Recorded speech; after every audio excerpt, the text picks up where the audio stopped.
আইসা তো এগুলোতে থাকছে। তারপর আপনার দিল্লিতে ওই দিন লালকেল্লা ব্রিটিশরা তো ওইগুলো দখল করছে, বুঝছেন না? ওই লালকেল্লা আপনার ওই বাদশাহ জাহাঙ্গীর, বাদশাহ আওরঙ্গজেব, আলমগীর, ওনারা তো মানে দামি দামি পাথর ছিল, স্বর্ণ ছিল, এগুলো তো সব নিয়ে গেছে আপনার ব্রিটিশরা। ও এখানে অনেক দাম সব নিয়ে নিয়ে গেছিল সব। এইগুলোর মধ্যে ব্রিটিশরা থাকছে মানে ফ্রিতে, সুন্দর বাড়ি পাই চাইছে আর বসবাস করছে। আর যারা মুসলমানরা এটা মনে হয় ওরা মেরামত করছে।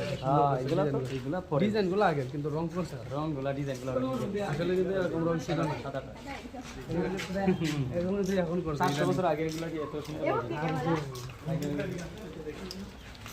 তিনতলা ভাই, এটা কার দেখেন এই ভাই, এটা কার তিনতলা বানাই লাইছি দেখেন।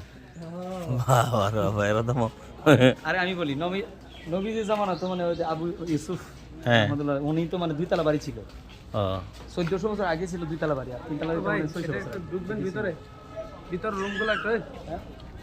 না পরে দিকে সময় নাই, তুমি তো এদিকে জানো পরে এদিকে সমস্যা। এগুলো দেখি এরা এখানে ভিতরে এই রে ভাই, আপনার ব্রাহ্মণবাড়িয়া নাকি?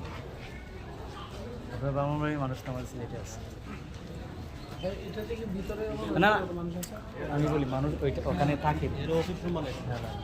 আর এটা কিন্তু 600 বছর আগে না, এটা মানে এটা 200 বছর আগে।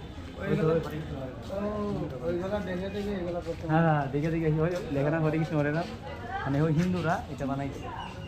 দেখে দেখে এটা নকল করবে।